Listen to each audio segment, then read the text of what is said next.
Hello, I'm Scott Markus with the ISA and what'syourghoststory.com, coming back with number 9 on my list of Los Angeles's top 10 haunted filming locations. And I'm going to cheat a little bit on this one, but I think to balance it out, that's why I pushed it to number 9. I pushed it a little bit lower because I'm going to talk about a whole region as opposed to one location, as it starts to hail a little bit where I'm at right now.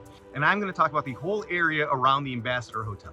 This obviously is also a location that doesn't exist anymore. The Ambassador Hotel does not stand. There's a school in its place. And that building, as a filming location, it just cannot be overstated how important it is and how many amazing films shot there. I'm going to give you a small partial list as fast as I can. The movies: Se7en, Forrest Gump, Scream 2, Catch Me If You Can, Almost Famous, Pretty Woman, Old School, Minority Report, The Mask, True Romance, Apollo 13, True Lies, Coyote Ugly, The Graduate, Being John Malkovich, Ed Wood, The Wedding Singer, Sister Act, Naked Gun, Rush Hour, That Thing You Do, Fear and Loathing in Las Vegas, Defending Your Life, The Island, Blow, Deep Impact, The Doors, Grosse Point Blank, Coneheads, Romy and Michelle's High School Reunion, Heartbreakers, Man on the Moon, LA Story, 1937 and 1954's A Star Is Born.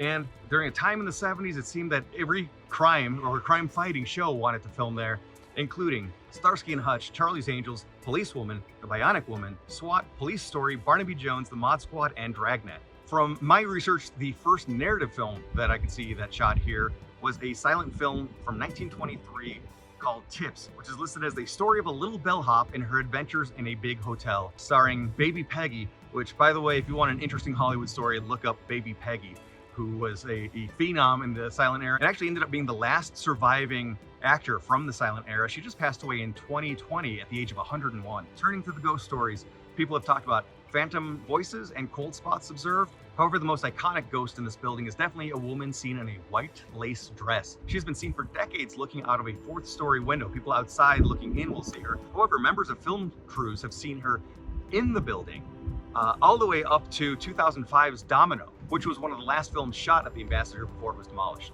Another film crew in the year 2000 shooting there witnessed something completely different that I haven't heard many other people talk about, which is that a mother and daughter are seen in the 3rd floor women's room, but they were seen just very eerily staring at their own reflections in the mirror. They wouldn't acknowledge other people in the room with them, but the observers, who many different members of this crew saw this couple at different times, but they didn't know they were ghosts. They just thought they were a little off until suddenly they vanished. As mentioned, the location is bulldozed and it is now a school. However, there are some little relics, including the old hotel entrance and a wall of the Coconut Grove, which became one of the more iconic hangout hotspots, nightlife hotspots in all of Hollywoodland that kind of really was pulling people away from Hollywood to come to this location. So using Google Earth and cycling through time, you can see the Ambassador Hotel as it stood.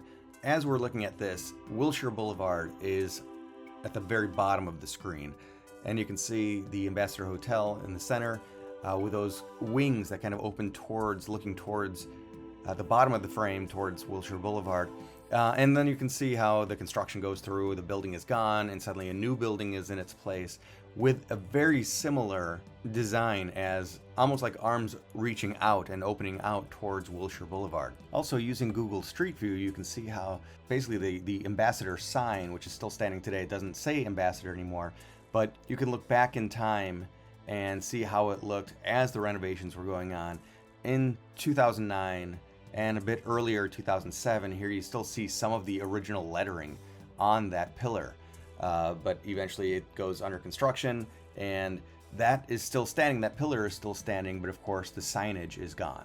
You can't talk about the Ambassador Hotel without talking about the assassination of Bobby Kennedy. That is what that place is known for, and it maybe began the fall from being an in-desired place because the association with an assassination, it just made it less of a glamorous place to hang out until it withered away further and further and became essentially just a big empty building that was used very regularly as a filming location. I asked a good friend of mine, DJ McHale, who created the TV series Are You Afraid of the Dark? He also created the Disney movie The Tower of Terror, which shot at the Ambassador Hotel. And he talked to a security guard and he checked out the kitchen area where the assassination happened. And while I will always say that security guards are the perfect people to ask about what's the ghost story, the person DJ talked to said nothing, absolutely nothing happens here. He had never witnessed anything himself. So I don't know. I've also heard people kind of come up with conspiracy theories that the security guards weren't supposed to talk about it. Whatever the case, DJ shot his film there with no problem. It is interesting to think about the big association with that hotel is the assassination.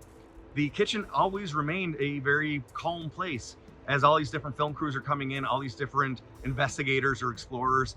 So there is no haunting associated with Bobby Kennedy's passing, which is a good thing. Going around just across the street is the HMS Bounty in the Gaylord Hotel, one of my favorite dive bars in all of Los Angeles. Not a lot has shot here, probably because it's a very small, cramped location, but it's very cozy. And again, one of the friendliest staffs and friendliest clientele. I really love stopping off at the HMS Bounty anytime I'm in town. But it is a great place for the TV series Mad Men. It is a locked in time location for sure. The TV series The Fugitive shot there. And in the 2010s, a couple of independent films shot there as well. But still, not a lot of filmmaking history happened in the HMS Bounty. The Gaylord Hotel, including the HMS Bounty, which was originally called the Gay Room, was built in 1921 by Gaylord Wilshire. Later in life, he claimed to have mystical powers. So as long as we're talking about weird stuff, I'll just mention that Wilshire, as in Wilshire Boulevard, that guy believed he had mystical powers later in life. Before he turned the Miracle Mile area into the location it is today,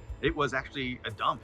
Literally, it was LA dump. According to a lot of legend, that was a very popular place to hide murder victims. So that might lead to some of the unrest we know about the area even today. Tenants of this building have complained about strange knocks on their windows and phantom footsteps in empty hallways.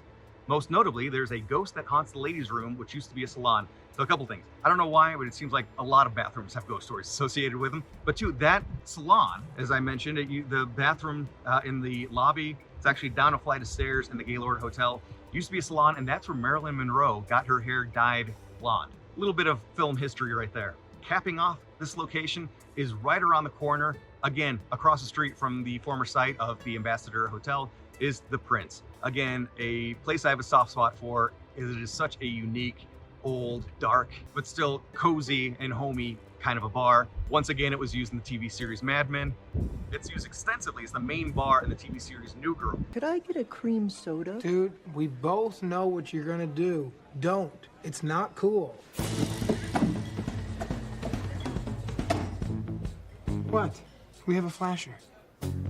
However, they only shot the pilot there. They recreated the bar on set for the rest of the run of the show. But wow, they did an amazing job recreating that location. It was used in 2006's Crank, The Incredible Burt Wonderstone, Midnight Run, Thank You for Smoking, and most famously, Chinatown. People have observed phantom touches, cold spots. And if you've ever been there, you know that there are call buttons on each booth to get servers' attention. And a bartender somewhat recently talked about having all of those bells go off at the exact same time while he was the only one in the building, working alone, wrapping up. I'm going through a whole bunch of stories really fast, but I love to do deep dives, and that's where my website comes in. whatsyourghoststory.com is a blog style website. I also have a YouTube channel where I do mini documentaries on history and haunting, and I really do like to go much deeper into the history of locations, more so than I'm doing here.